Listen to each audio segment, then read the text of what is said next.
Akhirnya gue pokoknya di fase satu titik di mana gue bilang enough. Pause. Lu harus define. Gue selalu bilang sama karyawan gue, kalau lu kerja tempat gue, kalau bisa habis 3 tahun lu cari tempat lain. Gue bosan liat muka lu. Cuman tadi cukup ekstrim, udah 3 tahun gue gak mau lihat muka lu lagi. Semua itu kayak gue ngabisin waktu. Gue gak bisa bilang gue nyesal, tapi capek dan gak jelas. Karena tidak terencana dengan baik. Hidup itu indah, yang ribet elunya. Asik, keren tuh, gue suka.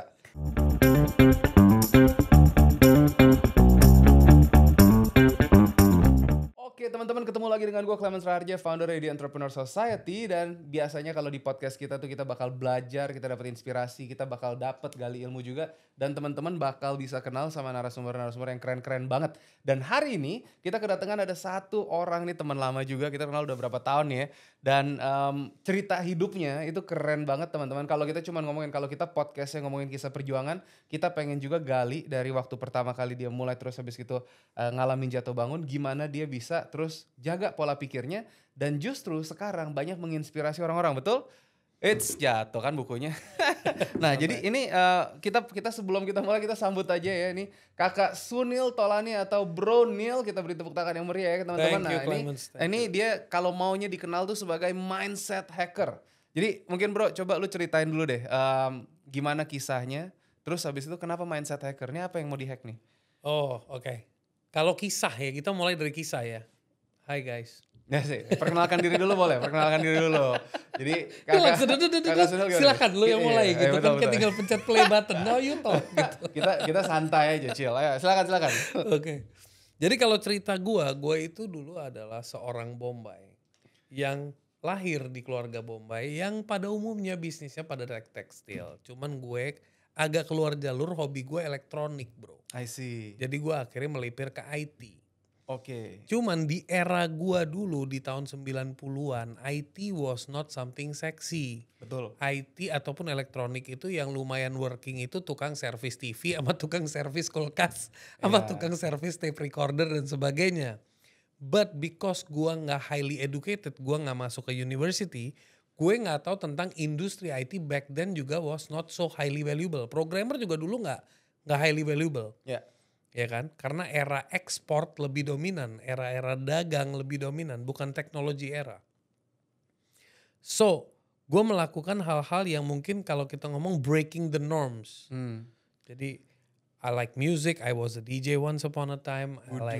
I did event organizing, zamannya .com bubble Yahoo back in the days. Okay. I made my own portal, namanya Mambo Jambo back in the days. Portal apa? Portal entertainment. Jadi ada acara party di mana aja di Jakarta, restoran-restoran yang cocok. Pokoknya Party portal boys. itu dulu ya kan, the party boys kan dulu gitu. Oke. Oh, gue kenal lu telat berarti. Iya. terus. But again, then from there I also set up a computer training center, bro. Jadi kayak buat anak-anak ekstrakurikuler. Ini tahun? Early 2000. Buset, oke. Early 2000. Yeah.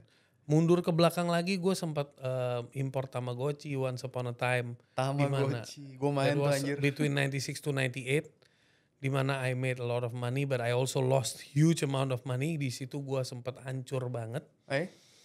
Coba ceritain. Tadi gini. Kalau cerita bisa lu cek di YouTube yang lain ya. Okay, jadi gue lagi ini aja guys. Gue lagi milestone trace balik nanti gitu. What made me mindset hacker gitu kan? That's the question. Nah akhirnya dari situ gue coba kerja. Gue dulu orangnya opportunis bro. Jadi gue tuh fokusnya adalah gue di mana di hire. Gue dapat opportunity kerja dimanapun. Itu gue nggak pernah say no bro. Oke. Ya kan. Cuman gue pernah kerja di bank because I wanted to understand banking. Gue suka teknologi. Gue punya mentor juga dulu yang ngajarin gue. My first boss is my mentor I call it. But then from there gue main Tamagotchi, gue sempat masuk ke dunia jasa import dan sebagainya. And then I set up computer training center. Gue udah mulai ngerti tuh, gak bisa lu dagang asal-asalan. Lu udah harus mulai bener nih, udah harus mulai lurus nih. But then habis itu gue karena belum punya power, belum punya capital ya gue kerja sambil buka bisnis. Dan gak pernah sendiri, selalu berpartner. Dan alhasil hampir semuanya gagal. Karena when you berpartner and you don't fully involve yourself, ya lu kan, gue posisinya gue lebih secure karena gue ada income dari salary. Yeah. Sedangkan partner yang jalanin itu dia bener-bener jalanin di situ. Meskipun finance-nya lewat gue. Ada yang 50-50, ada yang mungkin 70-30 dan sebagainya. Tapi ada yang namanya kesenjangan ya. Kok gue lebih banyak kerjanya dibanding lu dan sebagainya. Terus lebih mudah mengiyakan tiap kali ada opportunity. Kita bisnisin yuk, duitnya banyak nih, profitnya bisa, ayo. Nggak memperhatikan ini orang sebenarnya capable apa enggak. Ini orang sebenarnya mindsetnya tepat apa enggak. Karena kita dulu nggak punya know-how itu. Yeah. Cuman kita benar-benar orang lapangan, orang jalanan yang cuman punya satu. Nyali, nyobanya tinggi. Let's try, let's do. Fail, ya udah we'll try again. Fail, ya udah we'll try again. Mental pengusaha. Iya. Tapi if you do that over and over, lama-lama you question yourself. Wait a minute, am I doing the right thing? Atau gue kejebak dengan keseruan nyoba. Atau sebenarnya gue lagi mencari. Itu question dong. Lu lagi menikmati atau lu mencari? Oke. So dalam fase itu gue akhirnya bangun digital agency juga. Di situ gue benar-benar establish myself, seriously building an agency, properly mulai getting klien-klien yang UMKM, sampai klien-klien corporate, sampai global clients. Nice.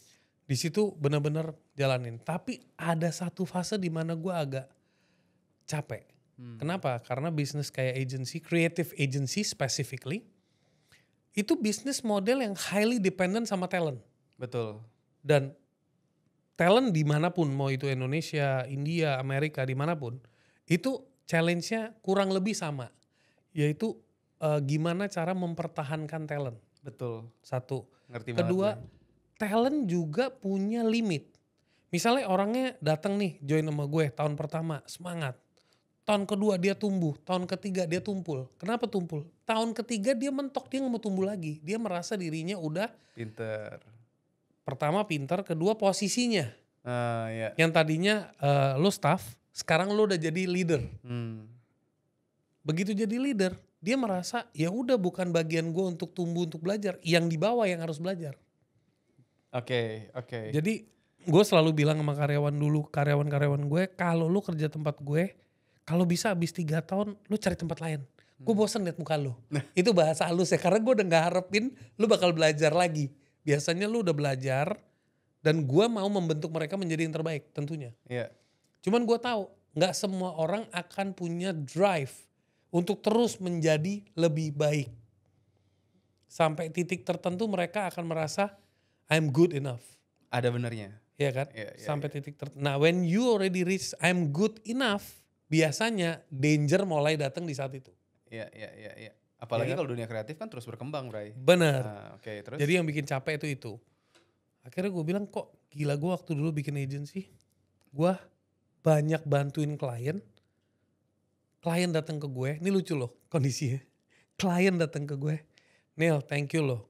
Gue dulu datang ke lo pakai penter butut, sekarang lo lihat gue udah pakai CLK. Dalam hati gue lo udah pakai CLK, gue belum. Iya. Berarti gue bikin lo hebat, tapi gue gak hebat-hebat. That was a big question to me. What am I doing? Am I in the right industry? Atau I'm in the right industry but I'm making a small margin. Berarti gue gak tumbuh-tumbuh nih, margin gue kecil. Yes. Atau gue lagi di industri yang salah karena scalability-nya gak ada. Yes. Gila, ini bagus banget nih. Iya kan? Karena gue relate banget. Yes. Ya, jadi dari situ gue ada ups and downs of course. And then finally I reach to a point dimana gue titik jenuh. Dan akhirnya gue stop. Gue juga melewati fase-fase startup dan sebagainya. Akhirnya gue pokoknya di fase satu titik dimana gue bilang enough. Pause. Lu harus define. Lu mau bisnis tuh, lu mau main di jalur mana nih? Nah ada 3 jalur nih yang harus dipilih. Lu mau punya bisnis yang long lasting. Berarti gue mau buka bisnis nasi goreng. Tapi gue bisa hidup selama 20 tahun. Berarti highly sustainable business. Pilihan pertama.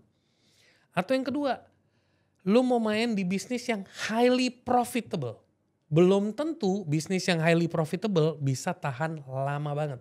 Nggak bisa. Dan belum tentu market size-nya besar. berarti nggak highly scalable, tapi highly profitable. Nggak highly sustainable. Yang ketiga adalah gue main di bisnis yang highly scalable. Contohnya kayak Gojek dan sebagainya. Mereka bangun bisnis yang udah highly scalable, di mana mereka udah dominate the market and that's it. Nah, lu sebagai sahabat gue dan teman-teman yang lagi nonton, sebelum menjalankan bisnis, tanya sama diri lu, gue mau punya bisnis yang gimana? Karena yang highly sustainable, margin lo so-so. Ada kan? Yes. Tukang nasi goreng atau restoran yang udah 30 tahun, 40 tahun bisnis restoran, anaknya bisa disekolahin ke Amerika juga, bisa bukan enggak? Yeah. Bisnisnya itu doang selama 30-40 years. Iya. Bener nggak? Betul. They're doing okay. Dia orang nggak punya banyak, gue mau franchise lah, gue mau ini, enggak. Boleh lu kalau mau pilih itu boleh. Atau lu mau yang highly profitable, nah itu biasanya yang sekarang eranya maklun. Lu bikin produk skincare, lu bikin produk apa, lu branding kenceng-kencengan, marginnya segede-gede gaban, 2 tahun ganti brand. Betul. Karena margin lu gede untuk waktu yang Belum limited. tentu sustainable. Betul. Yes. Gitu, dan gak bisa scale juga. Karena butuh high capital untuk scale kan. Dan banyak banget anyway sekarang. Exactly. Dan atau yang scalable is technology. Anything to do with highly scalable is technology. Gitu. Nah, dari situ gue mulai menanyakan, ini lu kenapa ya tiap kali mau scale up ada aja masalah. Tiap kali mau ini ada aja masalah. Kayak lu lagi melakukan segala-galanya, lu punya semangat tapi you were never happy. You were never content. Di situ gue merasa I need to check on myself. Ternyata programming otak gue salah. Kenapa gue gagal sama partner? Oke. Pada saat gue masuk ke training NLP, gue nyadar ternyata manusia tuh punya pola pikir. Kita pisahkan pola pikir. Polanya apa yang terus dipikirkan. Nah, pola pikir gue dulu, niat gue baik. Gue tiap kali berbisnis sama siapapun, niat gue adalah tidak mau merugikan partner gue. Ingat kalimatnya, tidak mau merugikan. Alhasil selalu merugikan. Bisnisnya rugi lah, partnernya ngerjain gue lah, atau partnernya merasa guanya kurang cocok lah. Nggak selalu mereka yang salah, bisa jadi gue yang salah.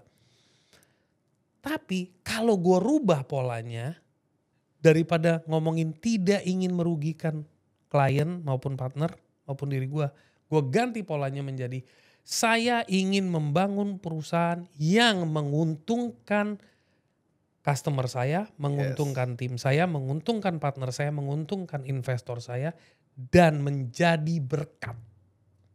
Itu energinya beda. Yes. Reframing your mind. Yes. Dari situ gue bilang, wah gila ini ilmu penting banget. Dan gue mulai dalemin, neuroscience gue dalemin, NLP gue dalemin, hipnoterapi gue dalemin. Nggak sengaja gue jadi suka tentang human development. Because I was fixing myself. Gue lagi fixing diri gue.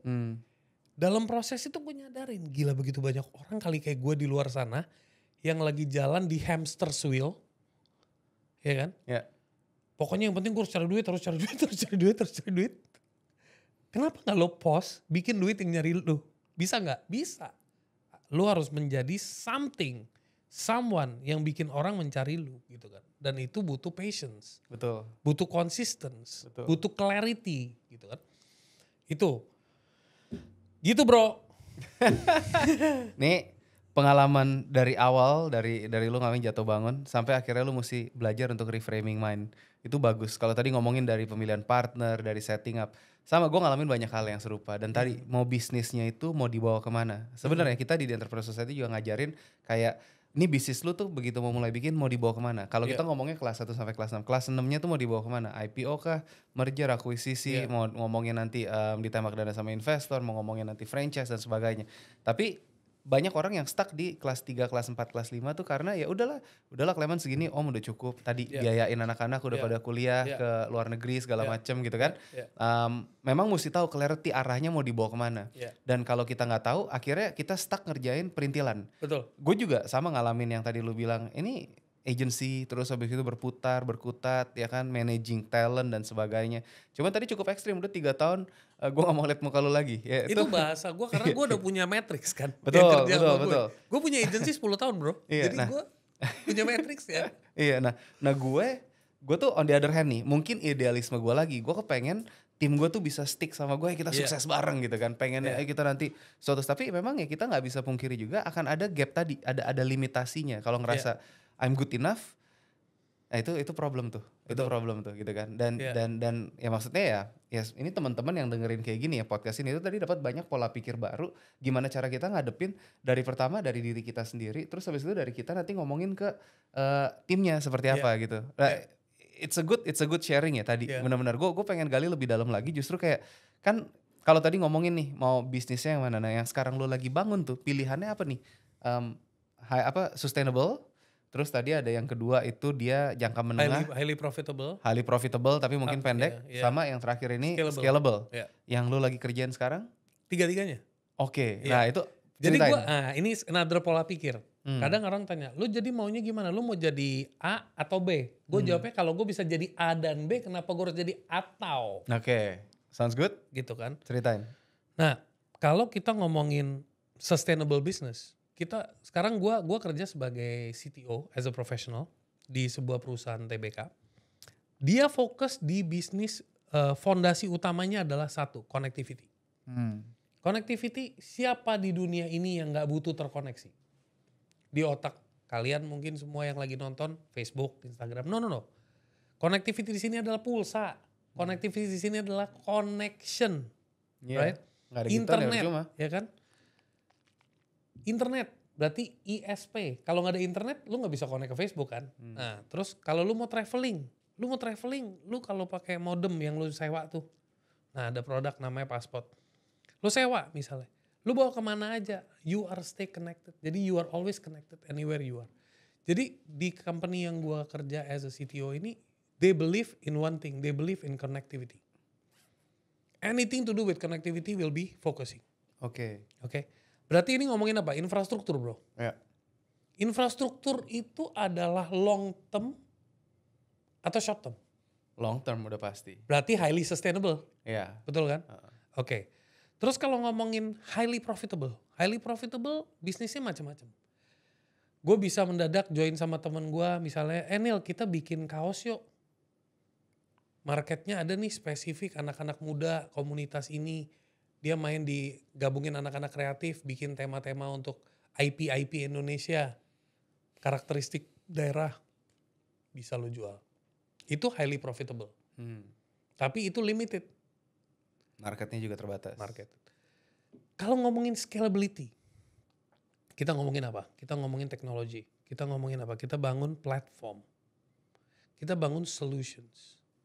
Right now gue belum bisa expose produknya apa, tapi it's something to do with AI. Dan it's going to serve local and global market. Nice. Nah berarti ini kan scalable-nya jelas. Gitu. Nah kalau lu tanya, Nil, apalagi? Media business, gue co-founder dari Big Thinkers. Why did you build Big Thinkers? Because di ekosistem tempat gue sekarang, kita punya digital agency, tapi digital agency kita cuma fokusnya on building creative ads. That's it, creative ads. Okay. And digital agency powered by Lumino is the agency. Itu adalah official partnernya TikTok. Jadi kita udah punya MCN-nya TikTok. Kita udah punya TikTok Shop Management sistemnya sendiri. Kita udah punya kreatornya di TikTok, afiliatornya.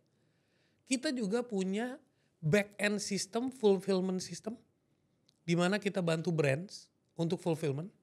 Kita bantu brands untuk jualan di TikTok. Kita bantu brands manage tokonya. Kita bantu brands create dia punya creative ads-nya. Dan kita bantu brand owner untuk dapat platform di podcast. Oke. It's a service.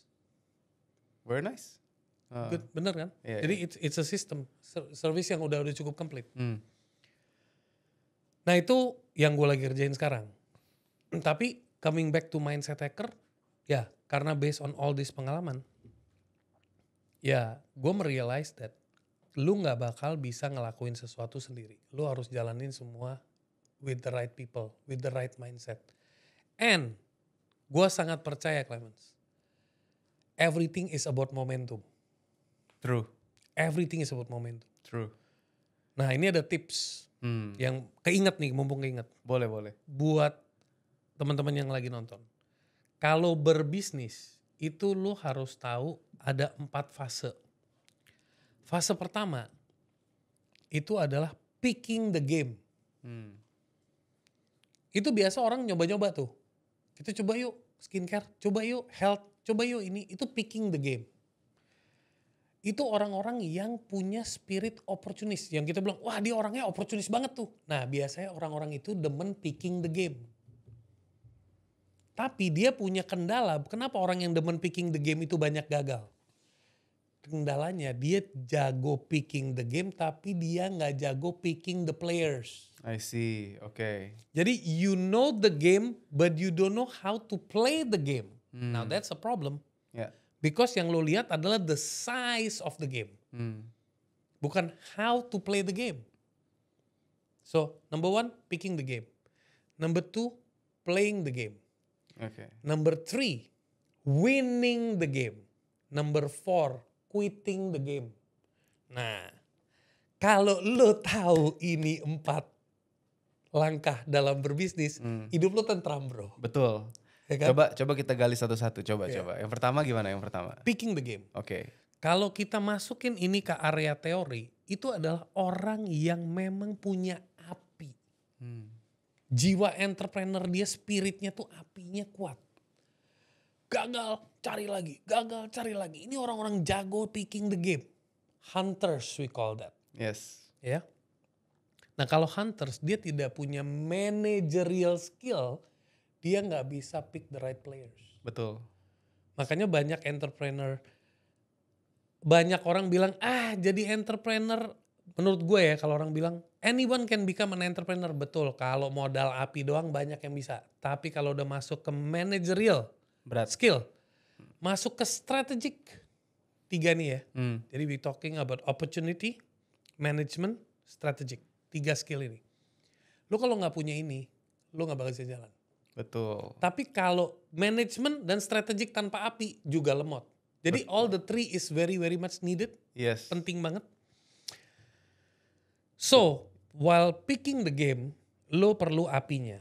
Pada saat playing the game, lo perlu management skill. Artinya orang-orang yang either lo jago hire manajernya, yang memanage HR-nya dan sebagainya, lo pick the right leaders gitu. Nah, ketiga, winning the game itu strategi. Gimana tuh? You know, if you know how to play the game but you don't know how to win the game, what for are you in the game? Yes. Nah, Jadi? lo harus punya strategi yang bagus untuk menang. Jadi kalau kita dalam dunia bisnis itu bisnis itu selalu, kalau bahasanya Simon Sinek, it's an infinite game. So, today you win, tomorrow you lose. Today you win, tomorrow you lose. There is no finish line. Tapi gue suka nih konsepnya tentang the 4th concept of quitting the game. Kadang-kadang lu masuk ke sebuah market, di mana gue demen sama si Nadim sih di sini ya. Buat gue nih contoh yang paling perfect Nadim buat gue. Buat gue pribadi nih, point of view gue. Dia masuk, dia bangun Gojek jadi besar, dia belum exit, dia jadi menteri, habis itu pokoknya dia smooth landing deh, dia quit the game-nya mantep gitu. Itu very nice. Iya, nah buat gue kalau lu mau tahu example yang simple tuh itu gitu loh. Iya. Ya kan? Jadi you know when to start the game, pick the game, play the game, win the game, quit the game. Yes. Itu sih. That's a very good concept. Jadi picking the game, playing the game, winning the game, sama quitting the game. Yes. Itu keren banget sih bro. Jadi memang kalau kita di Entrepreneur Society kita ngajarin kelas 1 sampai kelas 6. Kelas 1 itu ya mungkin masih belajar. Lu masih palu gada. Apa yang lu bisa kan lu cari. Yeah. Kelas 2 itu udah mulai mengerucut nih. Oke deh gue F&B. Oke deh gue ini mindset hacker or whatever gitu kan. Nah kelas 3 itu lu udah mulai punya tim. Tim mungkin kelas awal. Gue ngajarinnya jadi kayak omset lu kan naik terus tuh. Kalau yang tadi kelas 1, kelas 2 omsetnya mungkin kayak toko online hari ini jualan, besok belum jualan. Nggak stabil. Nah kelas 3 tuh dia udah punya omset yang cukup stabil. Dia bisa pekerjakan tuh karyawan kelas awal. Admin, OB. Atau mungkin kalau kayak restoran atau kayak tempat makan tuh dia ada ya kayak belanja ke pasarnya ini, Kak masaknya gini, Mas bersih-bersihnya gini. Contohnya seperti itu gitu kan. Jadi kelas 4 udah punya middle level management, kelas 5 upper level management, kelas 6-nya exit tadi. Iya. Nah itu tadi ngomongin itu keren banget sih contohnya, memang ya memang benar gitu karena dari keempat ini itu ya kalau kita nggak ngerti tadi picking the game. Yang pertama lu sebut ada 3 bisnis, sustainable, profitable, atau scalable. Itu kan pilihan atau kalau bisa tiga-tiganya ya puji Tuhan. Tapi tetap pasti harus ngalamin tadi step-stepnya, nggak mungkin dari awal pasti ada strategi ininya kan gitu.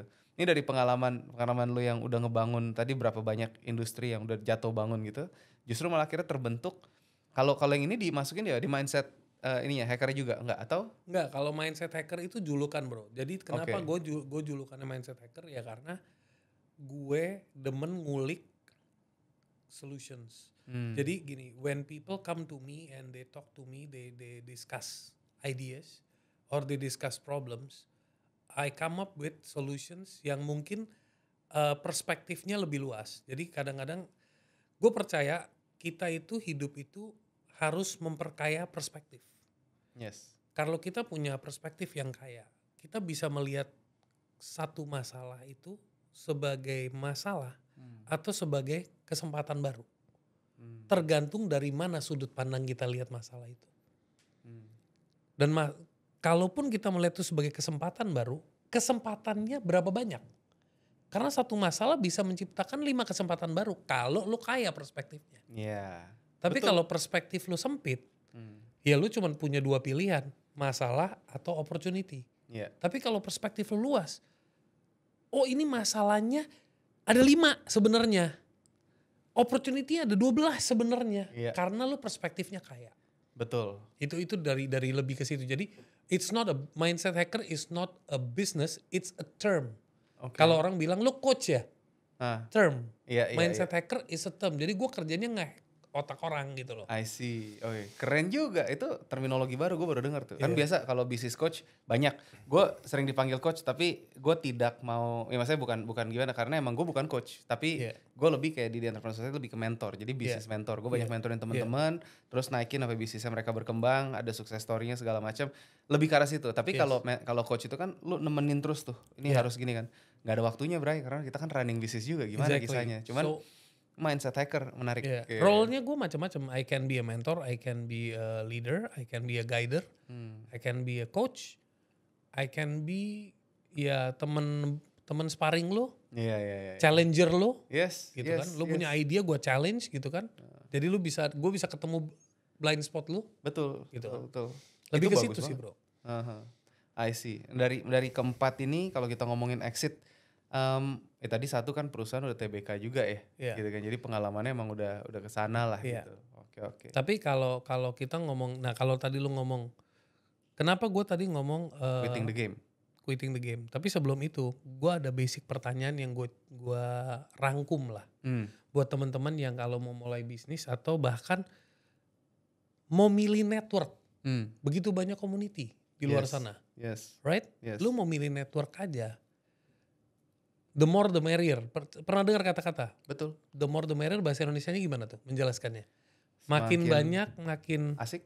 Makin asik, oke, makin banyak makin asik gitu ya. Atau mungkin silaturahmi sebanyak-banyaknya, pasti rezeki terbuka istilahnya gitu ya. Makin banyak silaturahmi, rezeki pasti terbuka. Gue pernah masuk ke fase itu bro.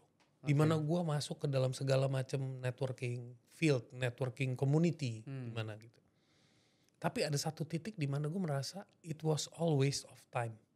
Semua itu kayak gue ngabisin waktu. Gue gak bisa bilang gue nyesal, tapi capek dan gak jelas. Karena tidak terencana dengan baik. Yes. Akhirnya muncul nih, gara-gara kejadian itu, muncul nih gimana caranya gue bantu orang supaya gak ngulangin kesalahan kayak gue ya. Gue selalu bilang sama orang, lu coba tanya ke diri lu 5 pertanyaan pamungkas nih. Gue siapa? Gue bisanya apa? Untuk siapa? Gue mau kemana? Sama siapa? Selesai bro. Kalau gue siapanya udah tahu, berarti personal branding lo jelas. Yes. Gue bisanya apa? Berarti skill lo jelas. Yes. Untuk siapa? Berarti market lo jelas. Yes. Gue mau kemana? Berarti lo tahu lo ujungnya mau kemana. Yang bisa bawa lo ke sana siapa? Very good question. Ya kan? Very Nah good kalau question. 5 pertanyaan ini terjawab, minimal pada saat lo masuk ke sebuah organisasi A, B, C, komunitas A, B, C, ya lo tetap say hello ke semua, tapi lo bisa pick, oh orang ini, industri ini, pemain ini yang cocok gue deketin. Yes, yang terarah. Value ini yang gue harus cari yang sefrekuensi. Gitu. Betul. Ngerti banget karena ya gue sebelum bangun di Entrepreneur Society and in between pun juga gue ikut gabung, diundang ke sana ke sini, ke bahkan ikut ke pengurusan. Gak kita ngomongin cuman yang komunitas bisnis doang ya. Ada yang religi, spiritual, Iya. ada yang ngomongin kesehatan, ada yang ngomongin apa segala macem. Karena memang kalau dari pengalaman gue dulu, gue selalu ngajarin juga di The Entrepreneur Society, bertemanlah yang tulus dengan siapapun, kapanpun, dimanapun. Yes. Ya, tulus maksudnya jangan kalau Itu gue temenan. kunci. Iya. Kalau gue temenan sama lu, gue dapat apa nih dari Bronil nih? Gue bisa dapat apa? Ah, itu kita udah pasti hubungannya nggak enak. Nanti akhirnya kalau nggak bisa dapat apa-apa, hubungannya hilang. Iya. Nah, justru yang kita coba bentuk kan pertemanan yang tulus itu. Tapi ya memang bener nggak semuanya. Kalau lu coba temenan sama semuanya, drain aja gitu karena kan Pasti. bakal habis gitu. Pasti. Jadi maunya apa, tujuannya apa, Iya. mau ke arah mana gitu. Iya. Ya kalau misalnya kayak kita bisnis networking ya mungkin tadi pertama dapat ilmunya, mungkin dapat dari teman-temannya, mungkin dapat kolaboratornya, itu yang kita harapkan terjadi di Entrepreneur Society dan Iya. kita tetap bangun ke benefit buat membernya. Kayak gini kan ini platform untuk podcast, nanti ada platform medianya segala macam untuk ngangkat mereka para member di sini. Tujuannya ke sana, tapi ya memang kembali lagi apakah itu kalau yang introvert belum tentu dapat benefitnya di sana, expo, booth, panggung gitu kan, belum tentu mereka mau nampil. Tapi tergantung kalau kebutuhannya bisa, itu bagus banget tadi. Kenal gue siapa, Gue bisanya apa, untuk siapa, untuk siapa, gue mau kemana, sama siapa. Nah itu di semua bagus aspek banget sih. lo. Betul. Lo mau cari bini, lo tanya dulu lo gue siapa. Betul banget. Iya. Gue bisanya apa, Iya. untuk siapa. Misalnya untuk keluarga dia gue bisa apa. Iya. Bener dong. Iya. Jadi gue kalau gue mau kemana, oh gue pengen punya keluarga yang sakinah mawaddah warahmah misalnya gitu. Iya. Ya lu perlu punya, lu mau jalanin bahtera rumah tangga lu sama siapa? Iya. Yang punya value apa? Ketemunya di mana? Nah. Iya gitu. Jadi basically lu jadi bisa menggunakan 5 pertanyaan ini ke bisnis bisa, ke memilih jurusan kuliah bisa. Kemana aja? Betul. Sebenarnya karena ini lebih ke pertanyaan-pertanyaan yang lebih ke refleksi diri ya, lebih mengenal dirimu tuh siapa. Oke. Dari sisi saya seorang Neil misalnya, agama saya Kristen, saya ngomongnya saya hamba Tuhan. Kalau agama saya Muslim, saya bilangnya saya adalah umat, ya kan? Dan dari misalnya saya di savior dari Nabi Muhammad misalnya gitu. Nah, kalau saya Hindu mungkin saya adalah titisan dari Wisnu atau gimana misalnya gitu ya. Jadi beda-beda ya. Nah itu kalau ngomongin lebih ke spiritual. Kalau ngomongin lebih ke family. Saya siapa? Saya anak pertama. Saya anak pertama atau anak kedua atau anak ketiga? Saya siapa? Bisanya apa? Saya bisa bantu kakak saya kalau saya anak kedua. Saya bisa bantu adik saya kalau saya anak kedua juga. Misalnya kalau saya bertiga bersaudara. Untuk siapa? Untuk keluarga saya. Mau dibawa kemana keluarganya? Ibu saya, bapak saya mau dibawa kemana? Saya pengen ajak dia orang traveling. I want to give them happiness. Untuk itu what you need to do? Maybe I need to set up a travel agency business. Betul. Oke. Jadi semua kembali ke diri kita. Kita mau ngapain? Jadi banyak sekali irisan-irisan yang gue bikin simple, gue bikin straight, dan setiap orang bebas, Clemens. Zaman sekarang kalau lu tipe orang yang gue suka punya income yang so-so tapi stabil. Berarti yang gue cari kestabilan. Ya udah lu cari bisnis yang long term, yang highly sustainable. Tapi lu tekun dan kerjanya tulus dan ikhlas. Kalau nggak bisa. Nggak bisa. Long term bosanan pasti. Iya ngerti. Pernah coba Sate Ratu nggak di Jogja? Belum. Oke. Coba ya Sate Ratu. Kalau bisa ketemu ownernya juga boleh. Interview juga boleh. Dia nggak mau buka cabang dimanapun. Ya. Tapi dia udah segitu in it. Gak pernah gak rame itu tempat. I see. Dia tahu bisnis model dia cuma satu tempat. Ya udah, dia nggak kepikiran untuk scale up the business. Tapi it's always full and he's happy. Ya udah. Nah ini kalau ngomong gitu tadi, ini lucu. Gue relate aja Sate Ratu. Kemarin ngobrol bro, ada kalau tahu Jus Kode. Ah, Jus Kode pernah dengar tuh. Ada beberapa cabang tuh gue Jus lihat. Kode tuh dulunya dia buka, terus dia nggak mau buka cabang. Diajak kerja sama nih sama anak muda katanya, ya kan. Terus habis itu anak muda ini akhirnya ngambil IP-nya, terus dia bikin lah, dijual franchise, jebret banyak cabangnya di mana-mana gitu. Ya dianya tidak mau kerjasama kan kalau dari sisi situnya yang gue dengar ya. Jadi correct me if I'm wrong teman-teman. Tapi kalau dari situ akhirnya terus dia bilang wah ini anak-anak nggak tahu diri nih, karena brandnya diambil akhirnya. Tapi brandnya jadi franchise yang sukses, rame di mana-mana kan cabangnya. Tapi dia cabangnya asli cuma satu di situ. Jadi kayak oh ya itu kesalahan karena kita tidak melindungi. Makanya tadi ilmu bisnis yang tepatnya juga perlu gitu kan segala macam. Betul. Tadi kalau ngomongin tadi Sate Ratu, sayang juga tuh kalau tiba-tiba cabangnya di mana-mana dia nggak mau buka cabang tuh pasti sakit hati bro.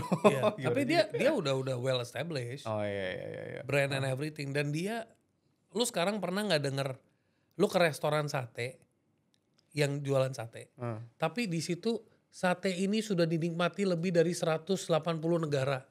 Mantap. Berarti dia fokus jualannya ke bule, ke turis, Iya bukan juga. ke lokal. Benar. Jadi yang lokal tuh bonus bro. Iya. Make sense.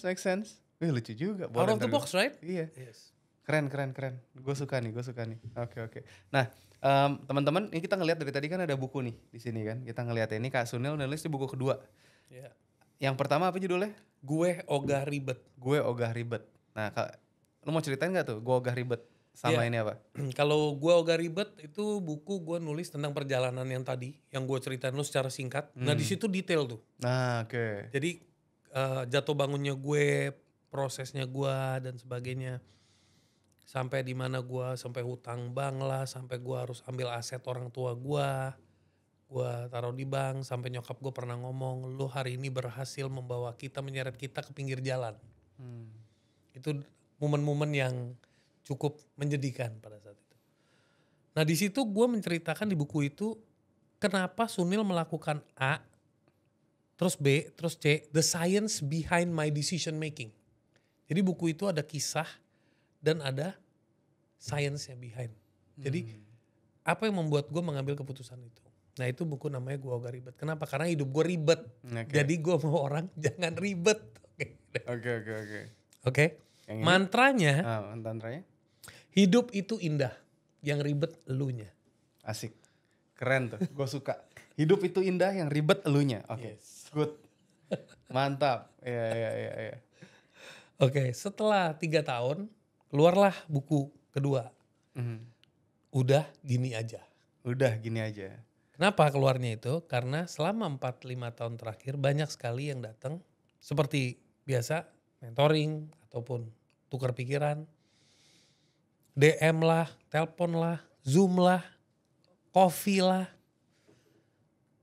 Semua isunya kurang lebih sama. Complexity. Nggak ada clarity. Semuanya ruwet. Nggak ada clarity. Lu tuh maunya apa sih? Lu tuh maunya A atau B? Tapi kalau bisa ada A-nya dikit, kalau bisa ada B-nya dikit, ya kan? Iya. Nggak bisa kayak begitu. Boleh A dan B. Tapi punya kapasitasnya nggak? Kalau nggak punya kapasitasnya ya pilih dulu A. Sekarang kapasitas gue A nih, ya udah kerjain A dulu. Build your capacity agar lu punya kemampuan untuk punya B juga. Jadi kebanyakan title buku ini lahir dari kalimat gue tiap kali orang ngobrol sama gue berkeluh kesah mungkin. Gue cuma jawabnya ya udah gini aja, lu jalan ini ke sini gitu. Nah buku ini itu lebih fokus ke action bro. Oke. Buku ini lahir dari ilmu NLP modalitas namanya reframing. Reframing itu ada 2. Reframing yang menyesatkan dan reframing yang menguntungkan. Reframing yang menyesatkan, misalnya kita ditipu sama orang. Kita bilang ya udah deh, emang udah nasib. Mungkin gue ada utang sama dia. Gitu. Kalau lu ya udah deh, lu mengundang terus, lu ditipu, lu dikerjain. I see. Oke. Oke. Tapi reframing yang menguntungkan, lu ditipu nih. Langsung lu reframe. Very good. Ini adalah kondisi yang terakhir kali gue ditipu. Dan gue tahu kenapa gue ditipu. Karena kesalahan gue satu. Gue gak bikin checklist.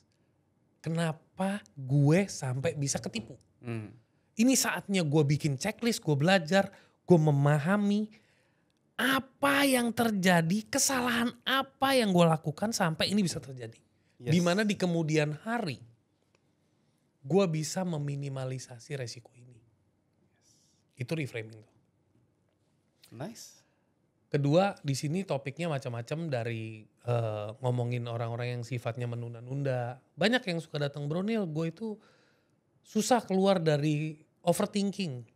Contohnya nih, kalau ngomong, bro Nil, gue tuh orangnya tipenya overthinking. Gimana caranya supaya gue gak overthinking? Jawaban gue simple, overdoing aja bro. Yoi. Betul. Iya kan? Kalau lu udah overdoing, lu gak ada waktu untuk thinking. Benar. Nanti lu bakal direm lagi. Time to think. Gitu. Bagus. Yeah. Bagus. Buku Udah Gini Aja adalah buku yang highly solutif, highly actionable. Dia tidak hanya menceritakan, tapi dia mengarahkan aksi lu apa. Gitu. Keren. Gue senang sih tadi yang kalau lu bilang soal reframing tentang tadi kena tipu. Wah, namanya pebisnis gak mungkin gak kena tipu. Pasti ngalamin. Ditinggal partner atau dijebak partner. Gue pernah ngalamin tuh. Gue juga cerita di podcast-podcast sebelumnya juga kalau ngomongin yang ada yang kasus lagi bikin proyek terus dia kabur. Berapa ratus juta, berapa belas sertifikat segala macem. Terus itu ditinggal aja high and dry.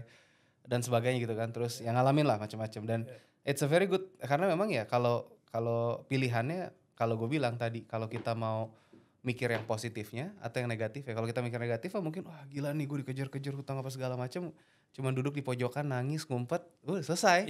Kagak bakal ngobrol kita kayak begini kan. Bener, makanya gitu.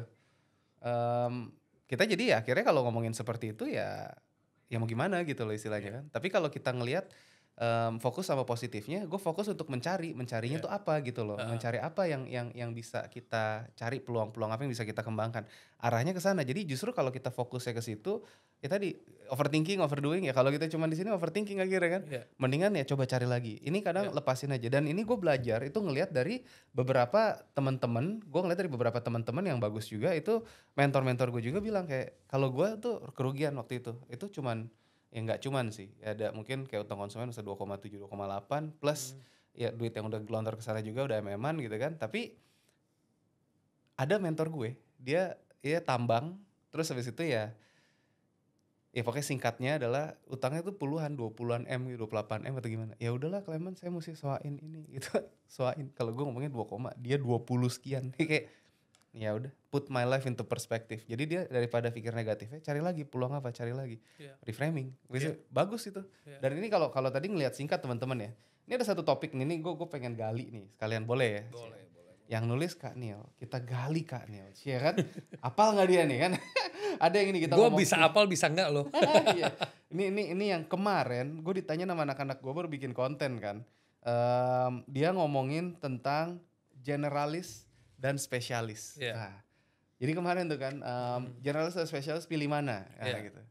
Jadi menurut Kakak Neil, asik dengan ada bukunya di sini, udah gini aja. Coba kita pengen cerita, silakan ceritakan generalis dan spesialis. Menurut gue generalis dan spesialis itu tergantung konteks dan posisi lu di mana. Kalau posisi lu adalah sebagai seorang leader di perusahaan, lu harus dominan generalis. Tapi kalau posisi lu adalah contohnya lu adalah seorang developer yang lagi punya dream untuk bangun startup, ya lo harus jadi spesialis. Karena menurut gue gini, kalau lo fasenya adalah you gotta do the work, you gotta be specialist. Yes. But if you have to organize people and get the work done, you have to be a generalist. Simple kan? Keren. Udah gini aja. Iya, mantap. Kemarin juga gue bilang, karena kalau yang nanya tim gue sendiri, gue bilang, itu pertanyaannya pancingan sih. Jadi ini ada perusahaan tuh tapi kita kayak disuruh ngerjain ini apa segala macam. Jadi seorang tuh bisa nanti belajar dari kameramen, belajar ini segala macam, agency ya. Terus ya dia bilang tujuannya adalah supaya kalian tuh bisa naik sebagai leader gitu loh. Kalau misalkan lu cuma taunya satu scope doang, lah bagaimana mau mimpin timnya nanti kan? Iya, Gimana get the jobs done? Tapi kalau ngomongin spesialis, ya untuk yang mengerjakan kayak kita ngomongin dari editor, dari desainer yang spesifik, bikin konten kreatif, ads segala macam, ya harus bisa sebagai spesialis gitu kan. Harus bisa dig deep gitu. Karena kalau enggak ya lu nggak ada value-nya. Nah, justru dari situ baru nanti upgrade skill-nya. Soalnya gue ngelihat dulu gedenya tuh di KFC bro. Iya. Jadi dulu pertama dia punya sistem training bagus banget. Dulu pertama dari kasir, terus habis itu masuk ke bikin burger, terus habis itu masuk ke goreng ayam, terus habis itu nanti kalau udah bisa 3-3 baru next shift supervisor.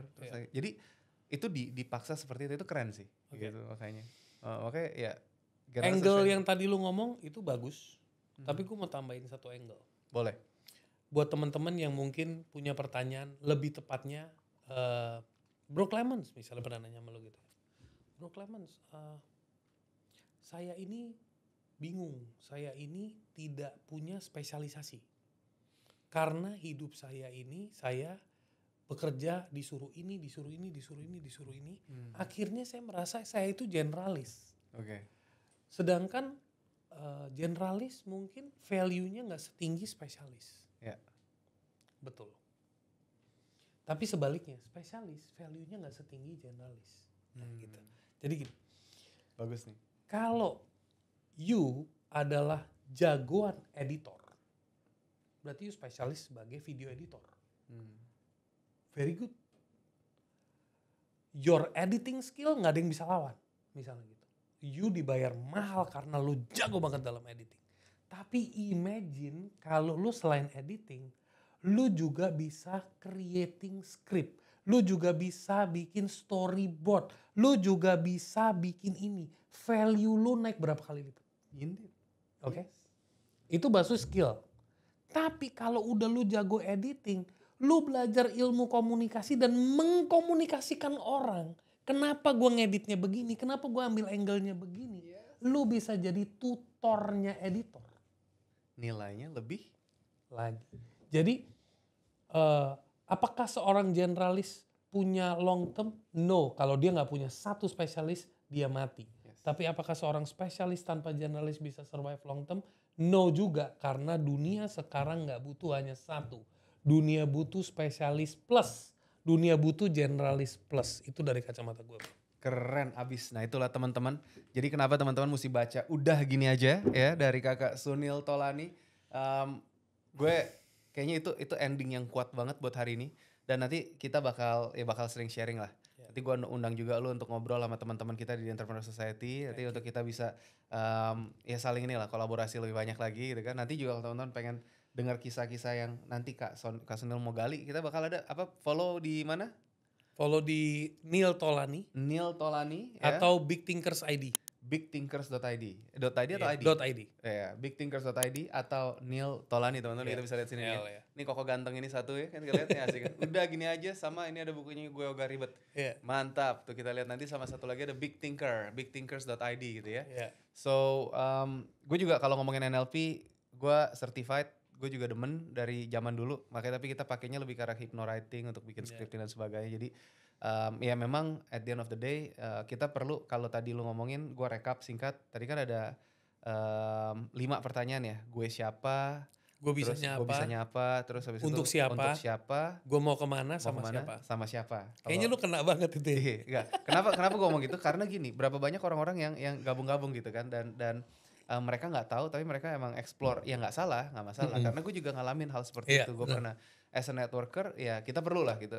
Apalagi kalau gue kan sebagai business development sales yang gue mesti kenal banyak orang. Kenapa gue bangun komunitas supaya ya I get to know more people, empowers me sebenarnya. Yang gue ajarin tuh biasanya gini, kenal diri, sadar diri, tahu diri. Nah itu juga itu bagus banget. Itu gue dapet tuh dari yang ngomongin mindset, ngomongin NLP segala macam. Karena kalau kita nggak kenal, ya kita nggak sadar kekuatan kelemahannya, kita terus nggak tahu diri.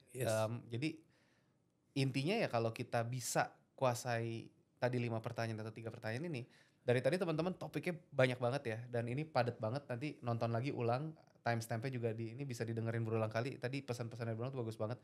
Kalau kita nggak kuasain ini ya, kita akan ngambang dan akhirnya nggak tahu arah tujuannya kemana dalam hidup. kita perlu punya clarity karena bener nggak apa-apa usia 20 tahunan it's okay kalau kamu masih eksplorasi tuh, kenal semua segala macam, temenan segala macam. Tadi kan ada DJ Neil, dulu DJ Neil namanya bukan ya? Enggak. Iya. Jadi kalau mau cari pasangan yang tadi apa Sakina gitu, Iya. jangan di tempatnya DJ Neil gitu. Enggak juga, pokoknya yang penting value aja, value. Okay. Ya kan dua-duanya suka musik, suka dancing, boleh juga ya kan? Boleh. Ya, jadi jangan didikotomi kalau klub itu jelek gitu. Siap. Ya gitu ya. Bro Neil, thank you banget udah sharing-sharing bareng kita. Mungkin kalau ada satu pesan singkat buat teman-teman yang nonton, tips and tricks or anything, final words please. Hidup itu indah, yang ribet elunya. Oke, gue suka banget. Terima kasih bro udah sharing sama kita. Dan kalau kita di Anding selalu bilang di Entrepreneur Society, Go bold and beyond.